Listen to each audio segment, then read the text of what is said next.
Imagine you are handed a tiny, miserable piece of land. There is no gold buried in the dirt. There are no oil reserves bubbling under the surface. You don't even have enough fresh water to drink. The entire area is completely covered in humid, mosquito-infested swamps. Now wind the clock back to the 1960s. The people living on this island are deeply divided, desperately poor, and actively clashing in the streets over race and religion.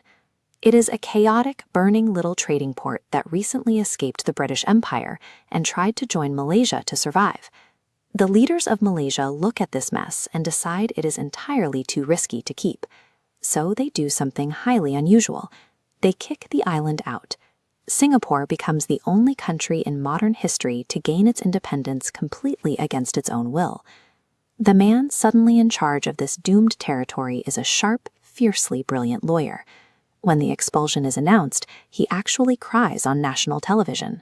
He is now the reluctant CEO of a nation with zero natural resources and essentially a 0% chance of survival. To fix a bankrupt country with absolutely nothing, you have to treat it like a failing startup company. The leader realizes that to keep his people alive, he has to pivot the entire nation and turn it into something the global market desperately needs. The first major roadblock is the workforce. The citizens are living in terrible, dirty slums, constructed out of scrap wood and rusted metal. Disease spreads easily in these conditions. If you are going to build a shiny, wealthy empire, you cannot do it with a population getting sick in the mud. So the government executes a massive land grab. They buy up nearly all the property on the island and send in the bulldozers. They tear down the scrapwood slums entirely to clear the way for massive, clean, state-owned concrete apartment buildings.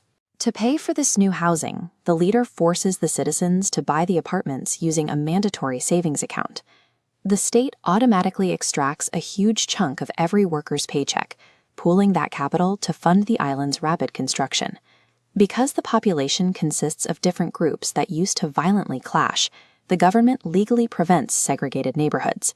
They enforce a strict quota system for every single apartment block, dictating exactly how many people of each background can live in a building to ensure every single neighborhood is perfectly mixed. Racism and riots virtually disappear. It is forced savings, mandatory forced housing, and forced integration. The leader uses strict, almost socialist-level control over the population to build the stable, secure foundation required for a hyper-capitalist free market. Now that the workforce is housed, they face an even bigger existential threat. Singapore has to pipe in all of its drinking water from Malaysia, the exact same neighbor that just kicked them out. Every time there is a political disagreement, Malaysia threatens to turn off the faucet and let the island die of thirst.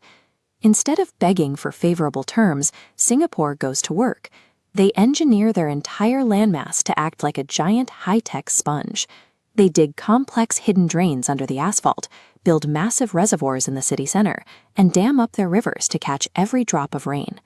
Catching rain isn't enough, so they invent incredibly advanced water purification technology. They push the foulest raw sewage through dense microscopic filters until it emerges purified. They rebrand this as New Water. The government launches a massive campaign, and citizens willingly drink it. They become so incredibly efficient at producing their own water that a massive geopolitical irony occurs. Malaysia, the country that used to threaten to cut off their supply, experiences severe droughts and actually has to buy clean water back from Singapore. By heavily investing in research and development, they take their single greatest fatal weakness and engineer it into a highly profitable, self-sustaining asset. With the water secure and the people united, it is time to attract capital. But rich investors and global banks are nervous. They avoid dirt, crime, and unpredictability. You have to convince them to park their billions on a tiny island in Southeast Asia. To do this, Singapore implements extremely draconian company policies. They ban chewing gum because people stick it on subway doors and cause transit delays. They hand out massive, bankrupting fines for littering, spitting on the sidewalk, or failing to flush a public toilet. If you are caught doing graffiti, you are not simply fined. You are physically beaten with a cane. They enforce a zero-crime mandate with severe physical punishments to ensure total predictability on the streets. This chart shows exactly how they structure their leadership. While a standard global politician makes a modest salary, a corporate CEO makes millions. Singapore pays its politicians at the CEO level. By paying their leaders millions of dollars legally, they attract the smartest minds in the country and practically eliminate political corruption overnight. The extreme strictness is a deliberate marketing campaign.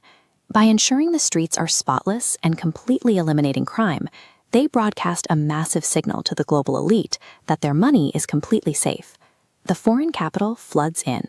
In just a few decades, the muddy swamps and scrapwood huts are completely paved over.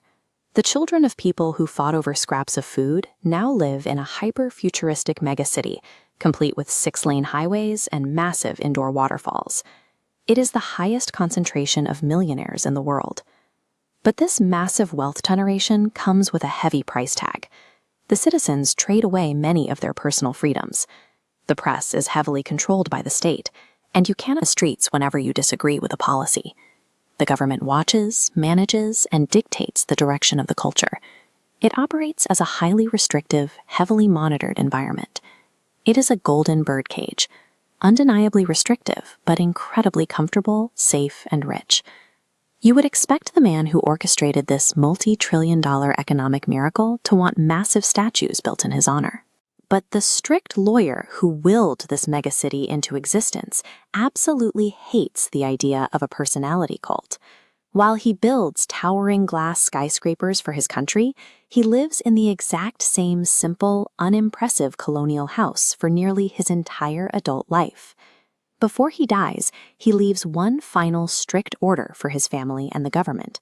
He demands that the moment he passes away, his house must be completely demolished and wiped off the map.